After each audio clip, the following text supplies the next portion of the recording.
Hello, everyone. Thanks for taking the time to join us today. My name is Jillian Murphy. I'm the event planner here at Scale Computing. And today I'm joined by Mike O'Neill, Senior Systems Engineer at Scale Computing, and Leslie Spinks, Account Executive at Freeit Data Solutions. They're here to discuss how to streamline your business resiliency plan. A quick note before we get started, there is a Q&A box at the bottom right hand of your window. Please use that for any questions you have during the event, and Mike and Leslie will get those answered for you. Also, this event is being recorded, so if you'd like a copy, please let me know and we can get that sent out to you. That being said, I am going to pass it over to Leslie to get us started. And Leslie, you should be able to share your screen here in just a second. Yeah, perfect. Thank you. So let me get this pulled up.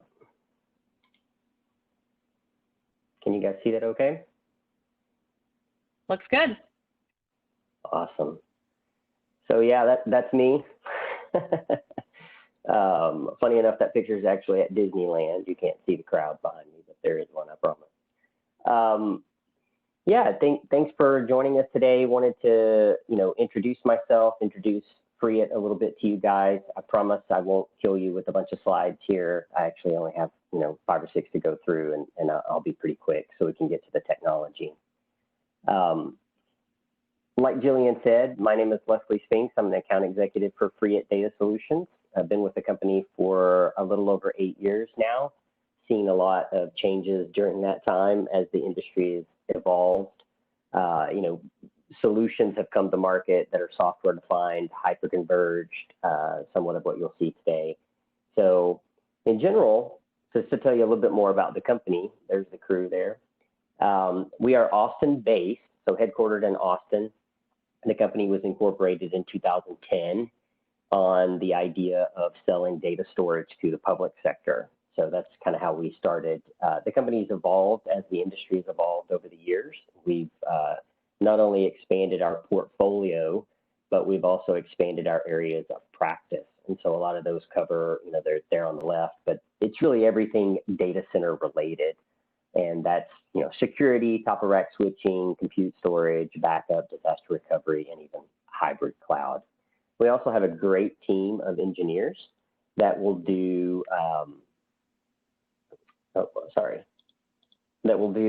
pre-sales consulting and deployment. So we also, have a hands-on team that'll come in and do the deployment of those solutions for you, do some on-the-job training, documentation, things like that, and provide that as part of our full solution set.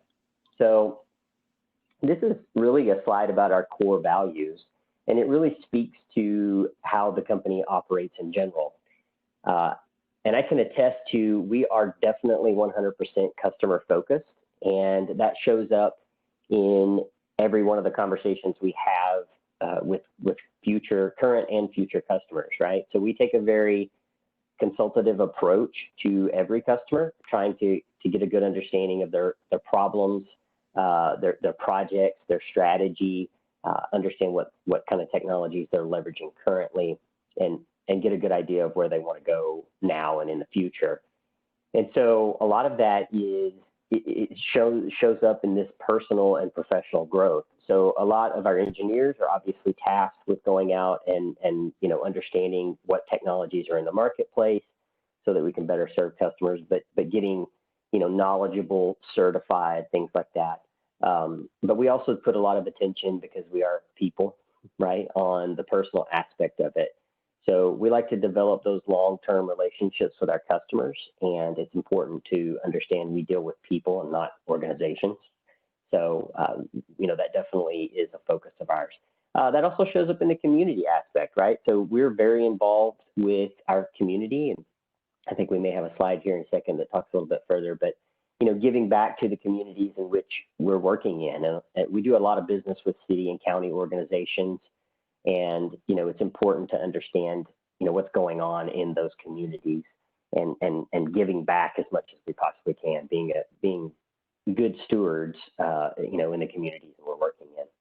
And all of that boils down to initiative, right? You gotta give individual initiative, company initiative will show up when those individuals have that initiative and strive to do better.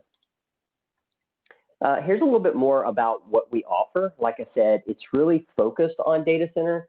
And I know that's a broad topic, but it's really, we're data center nerds, right? So we understand how data centers are constructed, and they're not all the same, right? But we really focus on that, and it allows us to have a little bit more expertise and knowledge around solutions that fit in the data center, as opposed to if we were focused on, end user clients or printers or things like that, we might get, a little bit off track. So we have that luxury of just focusing on the data center. But it's really about how you're using your data, managing your data, securing your data. Today's, general topic's really about how resilient that data is, right? How can you recover from a disaster, or how can you get data back even if it's not a full disaster? So yeah, here's just there's the crew right there after an install. Here's just this is a logo field, but obviously just some of the partnerships that we have, not all of them, but again, very, very much focused on data center, data storage, data management, security, etc.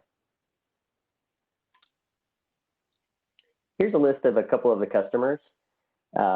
This is some names you might recognize there. We have customers that are, like I said, public sector and private sector. We grew up as a company serving public sector, but over the last 10 years now, we've really grown to expand that to include a lot of Fortune 500 companies, also very small local regional banks. So it really is a mix. We serve school districts that are tiny, all the way up to one of the largest ones in the state of Texas. So it really is a mix, but again, just very much focused on the data center piece of it. And we not only serve the state of Texas, we actually have customers. You can kind of see the spots here, but they're kind of all over the place.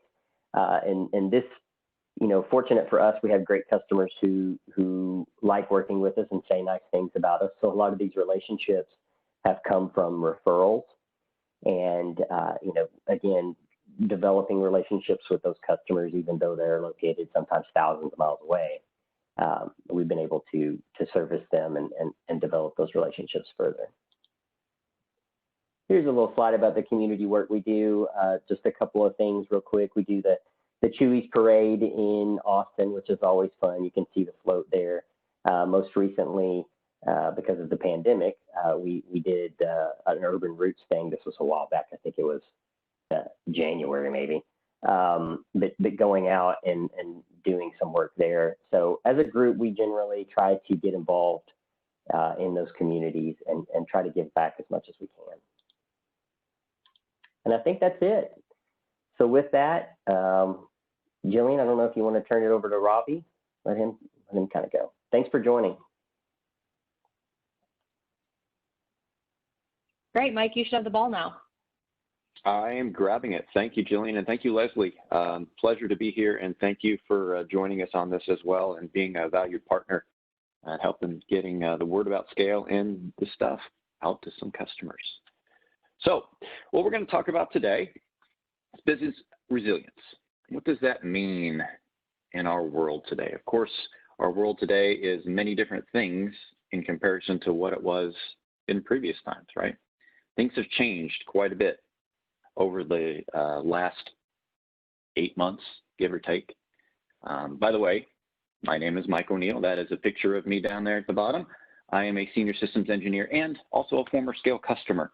So the things I talk about today build on knowledge I've gained from not only leveraging the Scale solution, but also living a day-to-day life as an IT director, sysadmin, et cetera, jack of all trades, whatever you want to call it. So with that said, let's just jump in, go through a few slides and talk about what we are, what we're doing today around business resilience, and how we have full-fledged solutions built into our product, not just options. Solutions is what we're really coming from. So Scale Computing, who we are and what we are, pretty much started in 2008 from the standpoint of the company itself. So we've been around a while. Launched the product we're going to be talking about today in 2012. And that was launched, ironically, at VMworld in that time frame. So very cool product because, ironically enough, we don't need VMware. We have our own hypervisor built in that gives us the ability to be very efficient, et cetera, that you'll find out through this conversation. But the long and short of it, the patented technology, everything that's been built from our R&D in San Francisco to our headquarters in Indianapolis, Indiana, has resulted in a very highly rated product.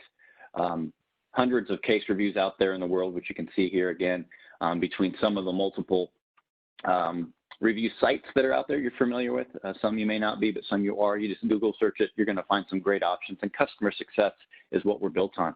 Again, I was a customer, so coming from that side, it's a pleasure for me to be able to speak about it and actually have experience to throw on. And then you add in the partners that we have to give us the solutions. Specifically today, a couple of them we're going to talk about in reference to a Leo Stream and a Cronus to add to this business resiliency model, have given us the ability to push the product forward in ways that were outside of the box thinking, but ties everything together in the world we live today. So when we kind of talk about where we are and where we've come from, kind of get a basis on the whys, the hows of what we do with HC3. We are a hyper-converged solution, simplified single pane of glass management. Basically, it's simplifying everything in your world, giving you the ability to do things easy, quickly, efficiently, giving you time back. Because as admins out there, this product is a core component of a business resiliency model. It's rapid deployment or easy to get out there in under an hour. The automation factor that's built into the product, it's a self-healing product. Gives you the ability to go and do other tasks that keep the business running and not worry about the lights under the covers with the infrastructure. So that high availability piece is huge. The self-healing components of the system as well, we're built on what we call state machine technology. State machines, think of those as like what things you have in your car when you get those lovely alerts, tire pressure monitors, check engine lights. Those are state machines running under the covers of the computer in your car. And they're looking at conditions and making decisions and giving you alerts based on that. We take it a little step further and add the autonomy of predictively failing hard drives, for instance, keeping the infrastructure up and running, failures of disks, failures of entire nodes. We can recover from those things without any interaction from your side as an admin. We have the ability to scale, pun intended on the name there, right? So we can take what you need from a standpoint of Moore's Law, right? We're going to keep what you need today without having to overburden the overall view and the overall need of resources to take you to a point where you're comfortable where you need to be and then grow as you need to. Don't forklift everything every couple of years. Just add on. You don't have to be an expert. This is built to be simple, built to be easy to manage. And then, of course, as I mentioned right at the top, no additional layers from a virtualization standpoint. So the hypervisor is already built in. That's one big key component. Because it is radically simplified, it gives you that ability to manage it in a very easy manner remotely through a single pane of glass. And we'll get there here in a few minutes and show you exactly what it looks like. But I talked about the self-healing. That's how it's simplified. That's how it gives you that ability to keep the lights on, not worry about your infrastructure, set it and forget it, if you will. Everything is integrated into one component. So core components of HCI, storage, compute, virtualization, all in one product. Our software runs it, and our software, by the way, runs on such a small footprint that you have a very large set of resources to put back at your workload so we can be efficient in that model as well. The DR, the backup piece built on snapshots, is included as a piece of the puzzle as well. Again, adding to that resiliency, and it's all integrated in one. And as you grow, as I talked about, if you want to start and save the dollars and cents up front and grow as you grow as a company and as your data grows and as your resource needs grow, the ability to mix and match resources within our platform is paramount. It doesn't have to be the same motherboard, chipset, et cetera, same chassis. Doesn't matter. The software, hypercore operating system, and scribe technology on top of that is the secret sauce to our stuff. And of course, that lends to an affordability factor because we don't have to have that extra overhead of resources. We are a very thin footprint, as I mentioned. It gives you the ability to throw the dollars and cents at the actual workloads for what you need, not what you need to turn the lights on. Everything we have from a feature set is included. There's no flavors, there's no versions, there's no enterprise, there's no platinum. It's all one set of features that you get and continue to get as we improve the product. If you want to start and have a DR target, we have the ability to tier that in from a standpoint of storage components. We can build everything to order. So if you need performance for one aspect of your workload sets or one application specifically, we can actually tailor that setup specifically to that workload or to those subsets of workloads by tiering storage, another option we have within it. These are all built to order, like I said. That means you can mix and match drive types, spinning disks, SSD disks. We can now actually offer all NVMe performance disks if you want to go ultra heavy duty on the performance. CPU and RAM footprints anywhere you could think of. And the chassis, this is a cool part too. If you don't have a lot of space or you don't think you're a fit because we don't want to be too big or too small, we can get on Intel NUCs because our software is so efficient. A little 4x4 box we can run on top of that. And we can cluster those together as well and give you high availability within that environment. Because the overall thing that HC3 is above and beyond anything else is our pillars.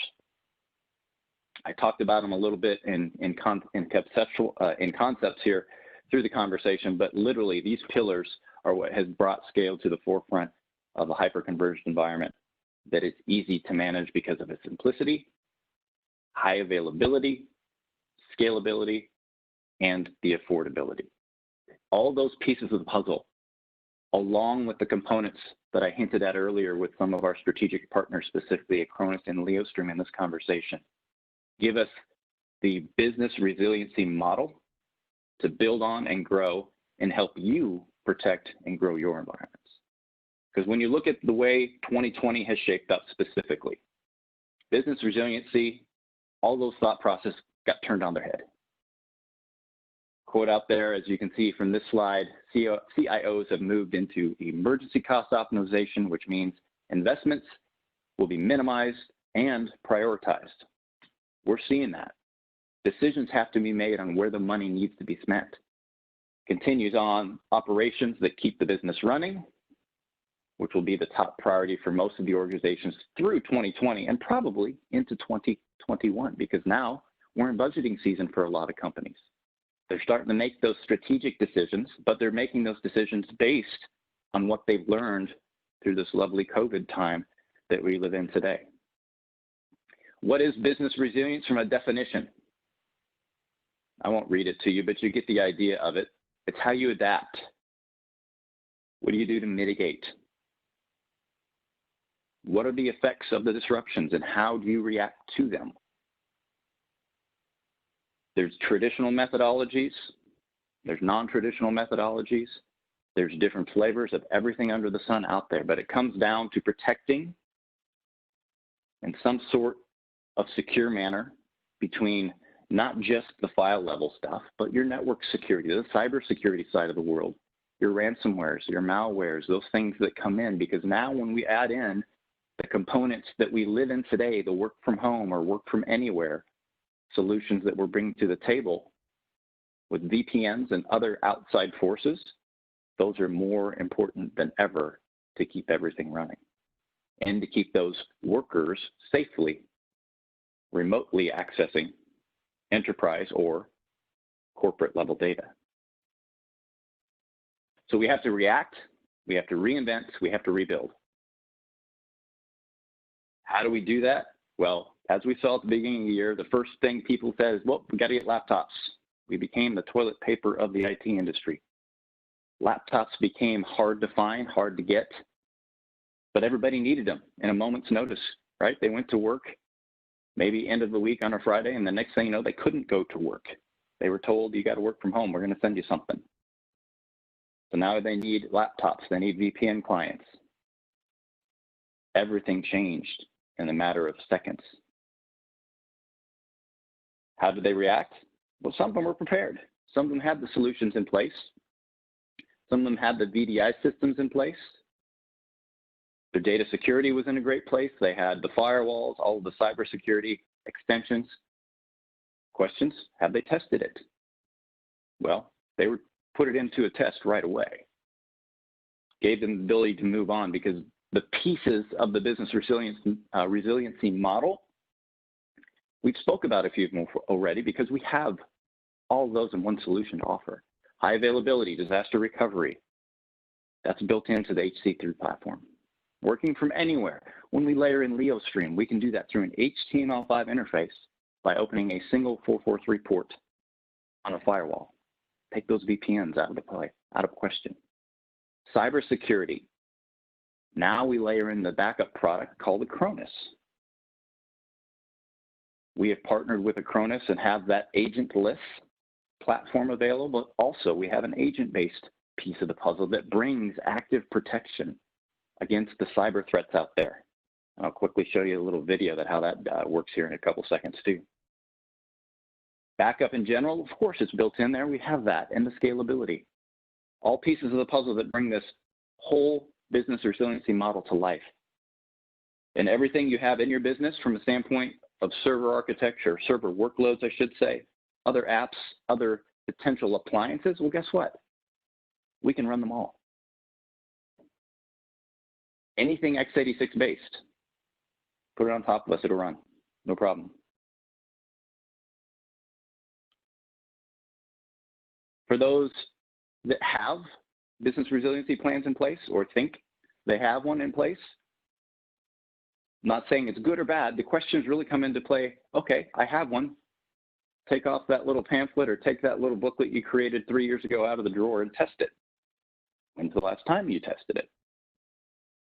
Those are all good questions. I live that life. I get that. I understand it. I've talked to some former colleagues, and those questions came up real fast this year. With the offerings we have with Scale, that DR plan is easy to test. It's quick to test. And it can be done at a moment's notice because all of those components we talked about to come into this model are already built in. The employees working from home, we talked about that a little bit. I hinted at it. The complexities that come into play, the threats that get added in the normal methodologies that we talked about, adding a VPN client, getting somebody in. Well, now they're sneaking into your network. What's going on at home? What's going on their network? That all can very easily come back through the other side if it's not properly protected. So if we take those models away and simplify, this is what we're talking about. The pieces of the puzzle we can bring together as a total solution, a total offering to make the business resilience model a thing of today, not a thing of I want to be there or a thing of the past that didn't work, but how we do it today. The hyperconverged infrastructure, HC3, we got it.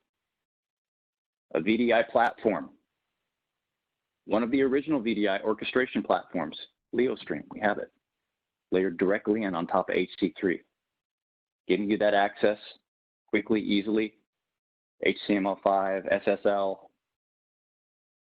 many other protocols you can use as well.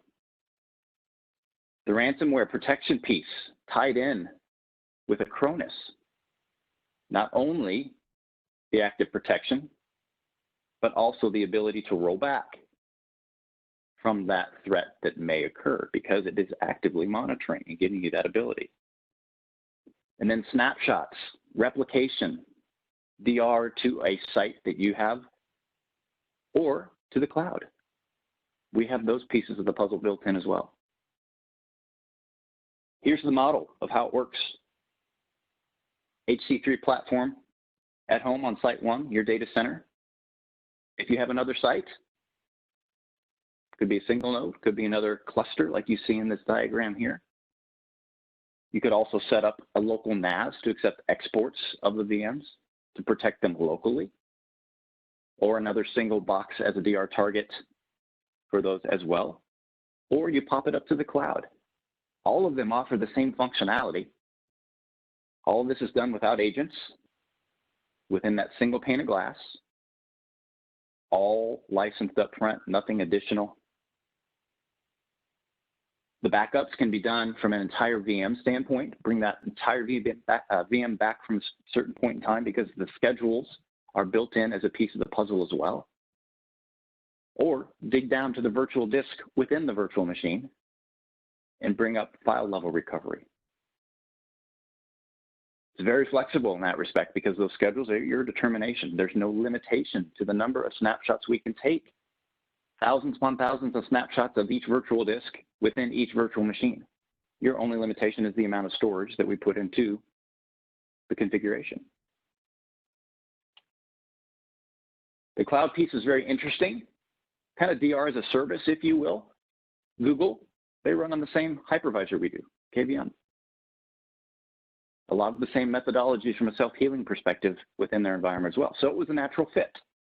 So we now nested on top of Google's compute engine, so the GCP platform, we're up there.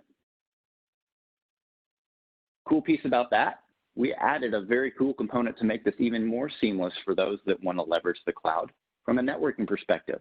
Imagine, if you will, your local LAN spanning across the WAN and just natively being available in Google's cloud. Your LAN in Google's cloud. We have that. A layer 2 VXLAN overlay has been put in place to give that capability. So we've thought that through, giving you the ability to quickly and easily have that failover in a geographically diverse area if you want it. Now, specifically focusing within the VDI side of the world. Just like Scale is built to be very efficient, very intuitive, very easy to manage, our strategic partnership with LeoStream was built on the same premise because they offer a product built with the same mindset. Very intuitive, can be configured, completely stood up by a simple set of commands, 2 lines, it downloads, stands itself up, everything's ready in less than an hour. From a standpoint of overhead, this is very low overhead from a standpoint of the actual workloads LeoStream needs to run the VDI platform because it's a single VM.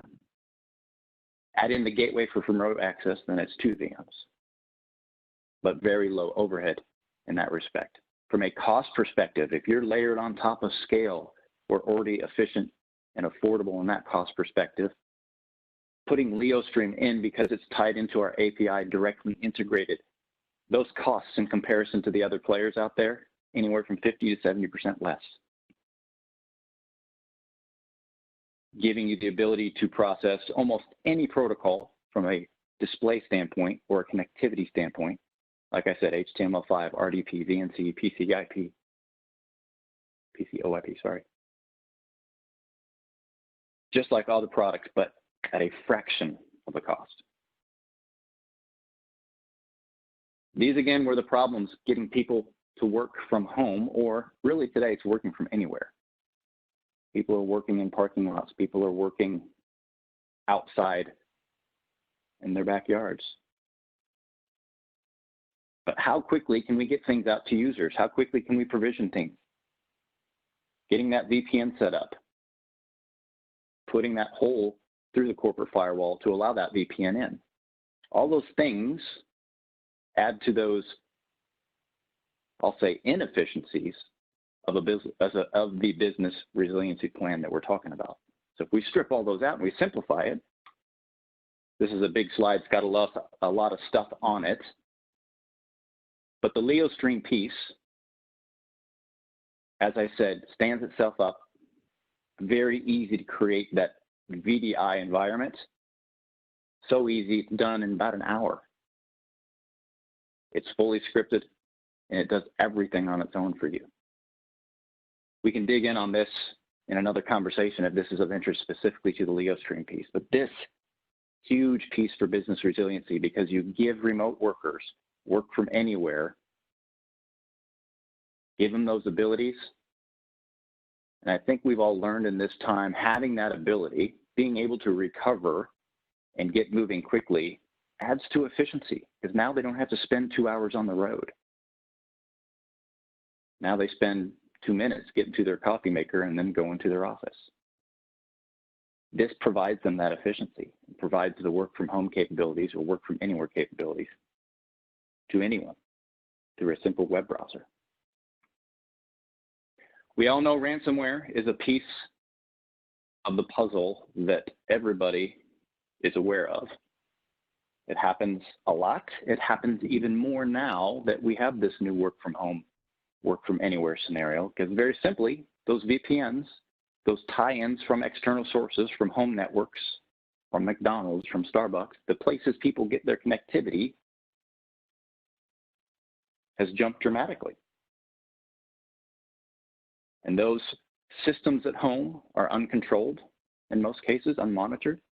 So it's a lot easier for those bad apples to come in and search. So that's why we brought Acronis to the table. This is a best of breed product that we have partnered directly with. Applies for both agent-based and agentless deployments. The agent adds a layer of additional options and protection. Of course, the app-aware types of the world, the Exchange, the Active Directory, Oracle databases, those things that require a little more granularity in the recovering of those pieces of the puzzle, that's built in. That's there. You need the agent to do so, but it's there. Acronis gives you flexibility of how you want to back up and where you want to back up. Take it to a local NAS, a local storage, some old gear that's going to be cheap and deep storage. Take it to the cloud. Choose whoever you want. The gateway is included. You pick the cheapest storage out there. Now you got tape drive in the sky. Oh, you have an old tape drive sitting in your closet? Go ahead, use it. Acronis can still use that old gear too. Or send it across somewhere else. Or do both. Multiple targets for the backup product. Adding additional resiliency to your business. And that's on top of the built-in Snapshot DR replication piece that we have on scale. So now your stool has all of a sudden gotten to 4 legs, very sturdy, very protected. The ransomware, malware pieces I talked about just a second ago. Big component within this Acronis offering, and a big reason why I personally like this product so much, is an active protection piece that is available to be turned on through that agent. It actively protects, literally. I'm going to take a minute here and show you this video because this video spells it out for you pretty clearly. Take a look here. Let me get back.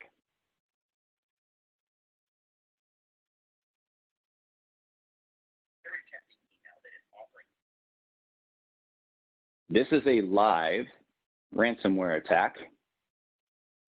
First few seconds of this video is going to show you what occurs, which unfortunately, if you had seen this occur, which I have in my past, it's not a pretty sight.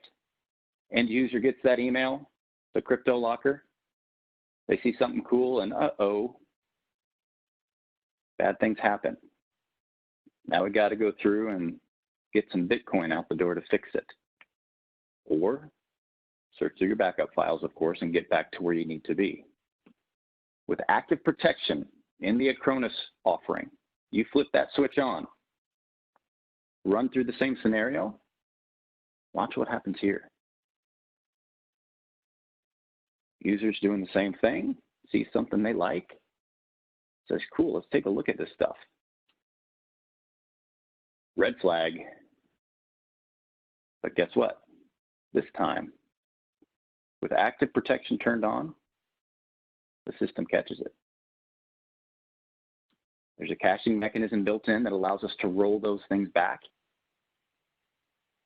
Now those files are exactly where they need to be. Very cool process.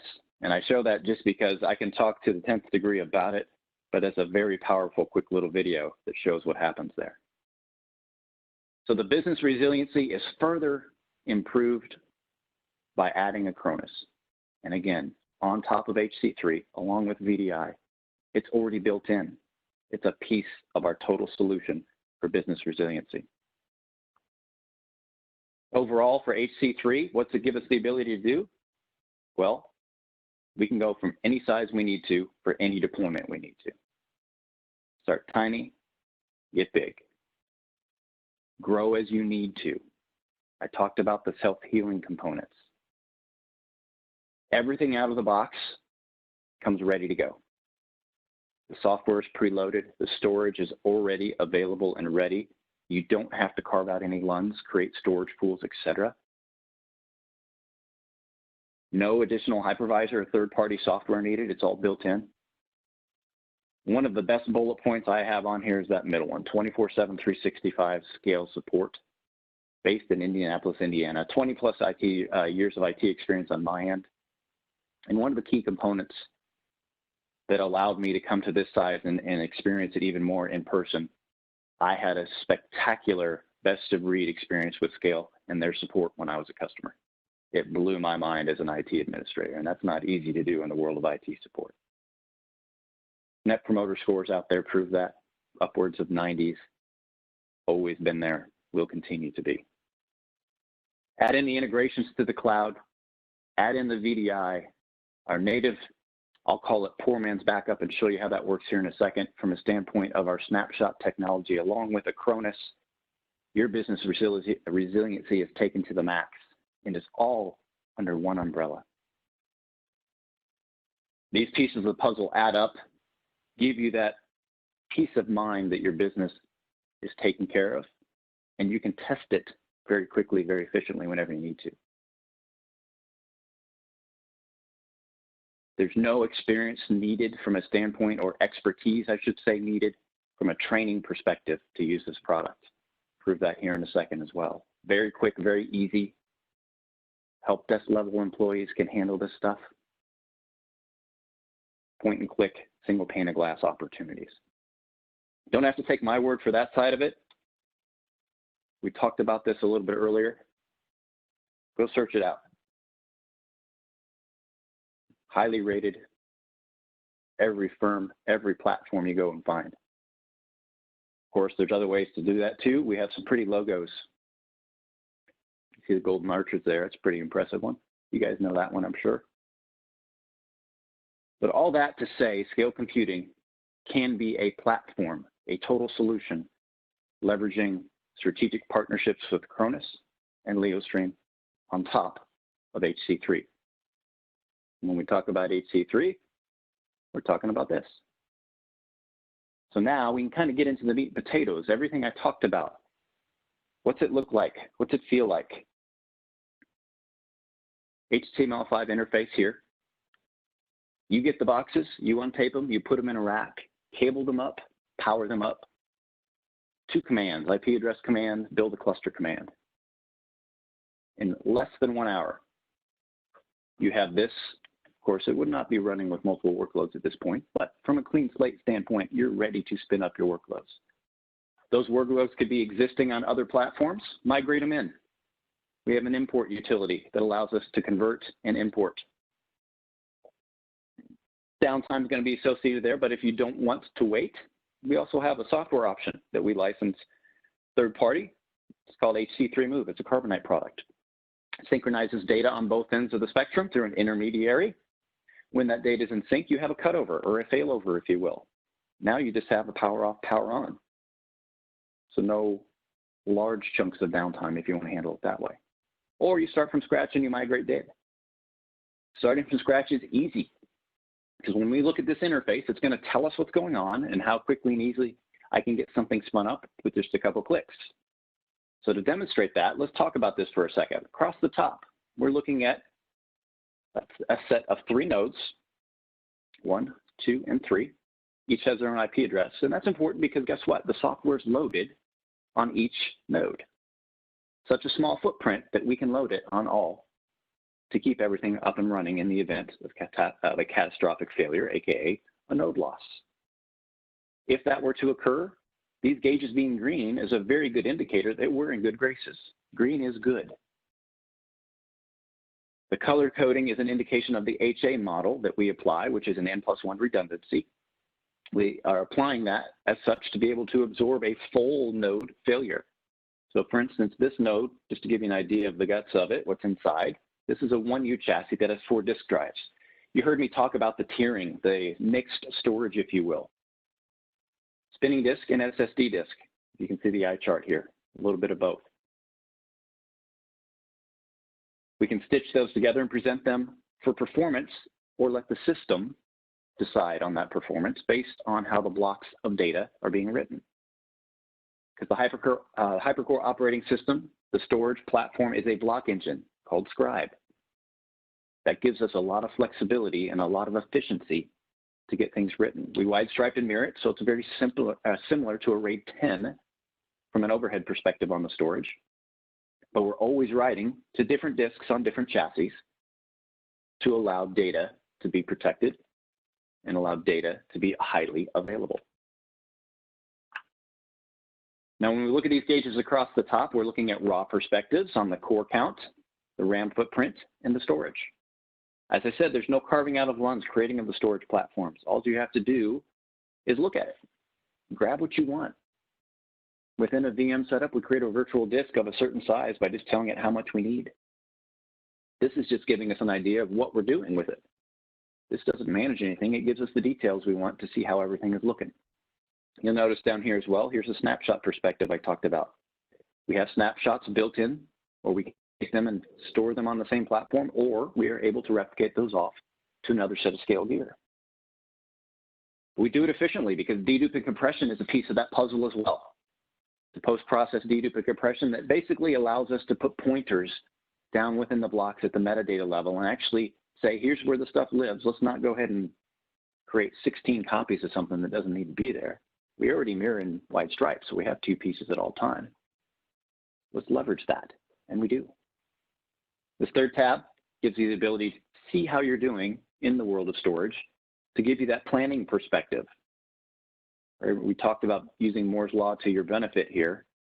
Get what you need now with a little bit for the future, and then grow as needed, scale as needed. This gives you that idea because we do thin provision the storage. And we do that in such a way, we just fill in a template. So as this is running, if we want to create a brand new VM out of the box, we click on this plus sign within our interface. And you'll notice there's just a few blanks to fill in. As I talked about earlier, anything x86 based can be spun up. So we have ISOs, disk images, if you will, from the operating system vendors out there. Just x86 based is all we're worried about. In this case, we'll just give this one a name. We'll call it Freeit 1. An app server we have on here, and I'm going to put this in a group or tag it, if you will, to keep my workloads together so I can find them quickly and easily. So I like to find my mojo.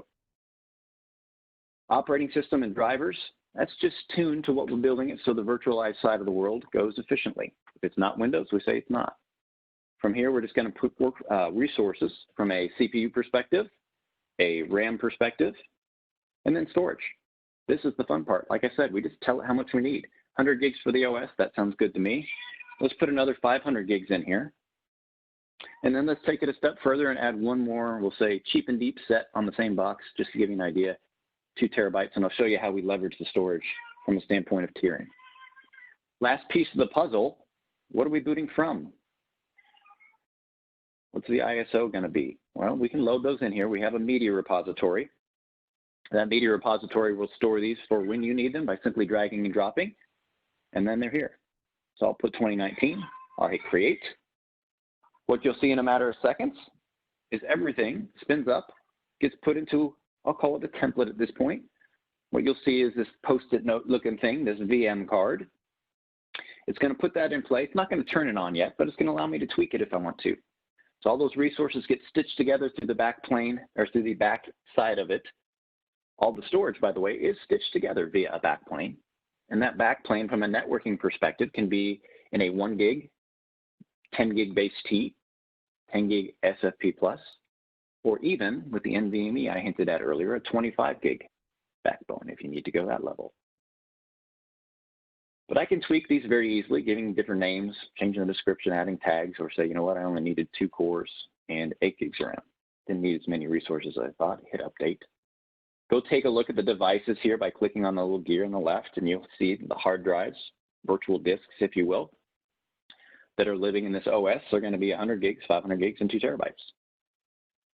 The networking perspective I talked about, there's no vSwitch to worry about either. Very quick, very easy here.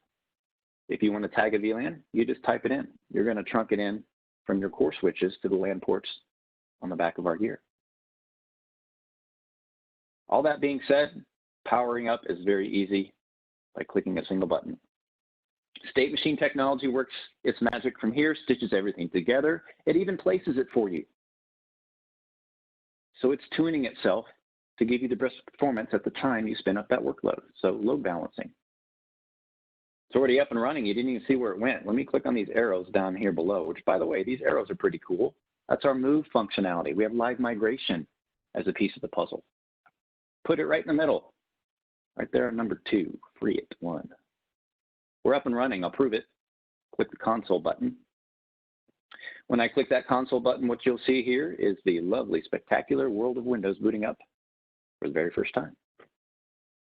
Although that screen, love and hated it sometimes, I'm sure. But just that quick and easy, spin up brand new workloads. And as those workloads get spun up, sometimes you need to fix things or test things. Well, guess what? We have a feature that helps you there too, cloning. Right here, our clone functionality. We click on that. It's going to bring up another template to fill in. I can change the name, change some of the storage parameters I want to, or just go ahead and hit clone. Again, metadata pointers, not duplicating data at this point, but putting it in place to where it's going to be needed. So I can test an update, put a patch on something. Maybe it's a dev server, maybe it's a golden image. Maybe this is something from an RDS standpoint. I'm creating an RDS farm. I need 20 of these. That was my old world. I had a bunch of those. So I always kept one here handy and updated it, made copies of that and spun more up. But it's yours to do what you will. I would actually come in here at this point, get rid of that networking card, disconnect it from the network so it doesn't get accidentally turned on and have a conflict. That wouldn't be good. But you get the picture. Change as you need to make it your own. Second feature beyond the cloning is the snapshot side of the world. Now, snapshots, if you recall, you saw a little subset here of information showing us how much snapshot space we're taking up. And then from an efficiency standpoint, I don't know if you caught it, but we're actually getting a good amount of it back just by leveraging the dedupe compression that is turned on by default. But taking a snapshot is very quick and easy. I click a camera icon button and I give it a name. Maybe I just did a Windows update, or I'm getting ready to do a Windows update. I want to protect and have a place to get back to very quickly and very easily, because that's the key component here, quick and easy. I can take another one. Again, doesn't matter how many we're taking, it's just a matter of the storage we have to hold them. So as I take those snapshots, this guy is still trying to boot itself, but what you'll look at when I click on the snapshots tab here within this same card, now I have 2. We haven't written a lot of data, so there's nothing really that's changed. But as data gets written, because we're a block engine, we can reach down and see those diffs, those differentials. As you'll see right here, it tells us how much differential we're having within it. But as those change, we're very efficient with that because we don't have to take a snapshot of the entire VM again, just the changes between them. And then to further that, I can actually restore the entire VM, like using the clone functionality we just talked about. Or I can do another cool thing, which is reach within it, find the virtual disk that has some data that I need to restore, maybe accounting or, got rid of some important stuff. I can go into that. I can take that virtual disk and tell it to mount just that virtual disk in any other running VM within the infrastructure. From that point, I bring it to life, go into the Windows Disk Manager if it's a Windows environment, drag and drop my files. Now I have file of recovery as a piece of the puzzle. And that's built in. If you look closely within this card as well, right in the center, there's 2 places that tell me to do something. So select the schedule and set up replication. Well, that's because we can snapshot schedule at any degree you want to. So if I go into my control center and show you these schedules, scroll down here, find my mojo again, give you an idea of what these schedules look like. I have one set up just for every 6 hours. That's not what you like. Well, guess what? Your discretion. Do it by the minute, by the hour, by the day, by the week, by the month, and then set your retention period. However you want that to be retained. Roll them up, roll them off. Another cool feature we've added over the years. Here recently, we've the ability to set different retention periods on different sides of the DR equation. Because as I said, we can actually replicate these to another set of scale gear, whether that be the Google Cloud piece we talked about, a single node somewhere else, or another duplicate cluster. You can tell it to do a retention period of so much here locally, by the minute, by the hour, by the day, by the week, and the same thing on the other side, but they don't have to be equal anymore. So flexibility and the leveraging of your storage from a DR perspective too. Applying the schedule is very easy. I select it from the drop-down list that we just looked at right here. And now going forward, this VM, as it lives and breathes, will have a snapshot taken every 6 hours. I don't have to worry about it, and it'll do its thing from there. Now, you might ask, how do I protect it off to one of those other places we talked about? Well, within the control center as well, there's a remote cluster tab. When I click on it, this magic stuff appears. As you can see, they're gauges. Well, these are actually running clusters and single node setups, as well as the cloud piece directly connected to this cluster. So those are all options or targets for me to be able to connect to. If I need to add another one, it's very simple. As long as I have an MPLS, IPsec, some sort of connectivity between that other piece of scale gear, I put that information in here within the user credentials, and I create it, and I'm connected. So not only can I see what's going on here, now I actually have hyperlinks to get in and take a look and say, okay, cool, there's my other side. This is a single node to give you an idea what that looks like. If I want to send this particular VM and its snapshots over to the other side, I simply hit set replication, select the target, which in this case will be that one, as you see right up here, union-SN, hit replicate. Software is the same on both sides. It already knows what's going on, so all I have to do is wait for it to happen. So if I filter over here, by the time I get it in there, you'll see Freeit right over here on the left. Snapshots are already propagating across that connection. And the cool part is once they're over here, guess what? Clone them out, pull out a virtual disk, mount it, same functionality on both sides. If I ever need to use it for DR, of course, I can go in and adjust that IP information. I could even set a second network card with a different subnet waiting for it and enable that at the time of disaster. Run it, and then all of a sudden everything comes back to life after that disaster time is done. Failback is a piece of this puzzle as well, because I can then go into it, for instance, on this side and select the target back to the home base. The system knows that it already existed over there, so it's only going to send over those change blocks and making your failback a simpler and more efficient process as well. But you layer that piece in with one of my favorite features of it, which is our updates. Updates are usually time consuming, depending on the world you live in today and your other pieces of the infrastructure, sometimes confusing because you have multiple pieces of the puzzle that different vendors support and different vendors blame each other when things go wrong. Well, our software, HyperCore, our scribe block engine, the hypervisor, even so far as to the firmware on the boxes themselves that we ship, because this is an appliance-based model, right? All of that is one stack to us. Everything inclusive, a single update. When I click the Update Available button, it takes me to this screen, gives me a link to see release notes so I can double check if I want to take them and use them or not. And if I do, I just hit Apply Updates. That's the cool part of it. From there, the system takes over because they're automated rolling updates. So if I come back in here, what would be happening, node 1, all these VMs would move over to the free space. Again, our green is good. We can move everything without a problem. It'll vacate, update, apply patches, etc., reboot, move on to the second one, move on to the third one. So think of the maintenance windows you don't have to put out anymore.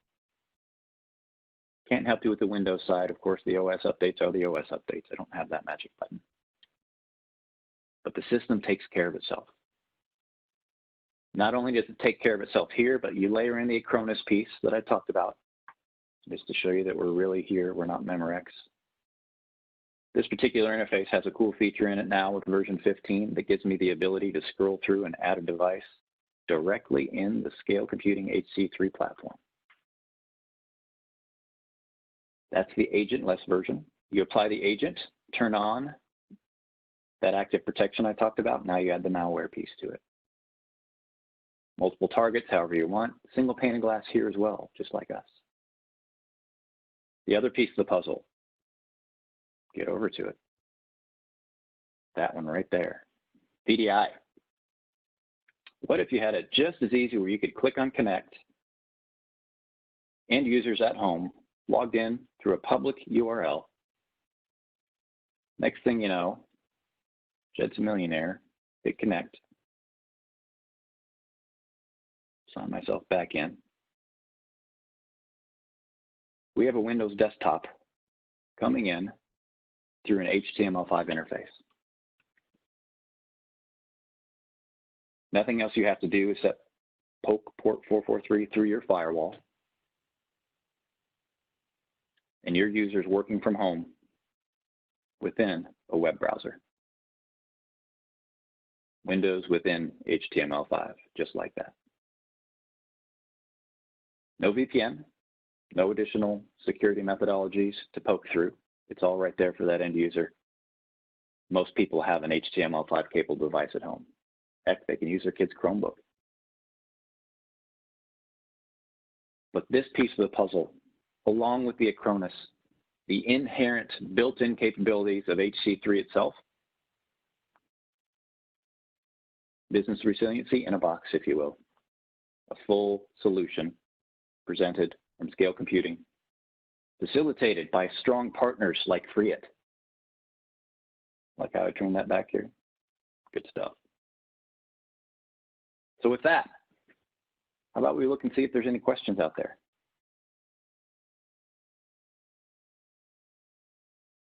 Mike, it looks like you hit on a lot of the questions that came through, but I do have a couple that were a little more specific. Sure. Someone asked, they're interested in the VDI solution and have 325 users.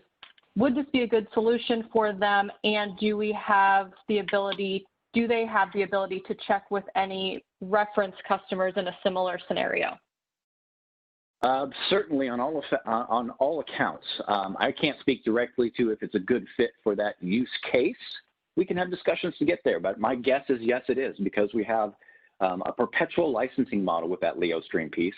You run that on top of Scale for the amounts you're talking about. We give it a set of clusters that's highly available with the performance specs you need per user, or even per workstation if you need to have some shift workers or something to that effect. We do have some large implementations. Paris Hospital comes to mind, but reach out to us. We'll get you connected and even have those references available to talk to. Great, and then this may be a question for both you and Leslie. What do they need to get started with a VDI solution? Well, from the Scale standpoint, obviously VDI itself is going to be built on a set of gear. So HC3 being that direct integrated platform, we just build up the appropriate CPU, RAM, and storage specifications needed, and then apply the licensing from a LeoStream perspective. So very similar to the last question, if they need 300 user licenses, we put that together along with the components of the storage, CPU, and RAM need, tie it all together, stitch it in a nice clean box, get it out the door, stand it up in a couple hours. Leslie, got anything to add on that one? Yeah, I was just going to say, obviously we'll be following up with all of our attendees. So, we, again, taking a consultative approach, we really want to understand what you guys are trying to accomplish. So, what types of users, what types of apps, get down to, who's going to be accessing what, when, and where, and then leveraging the tools that we have with Scale to build out a solution that fits that. And your teams could even help with the configuration of the setup piece as well, correct? Yep, absolutely, and deployment.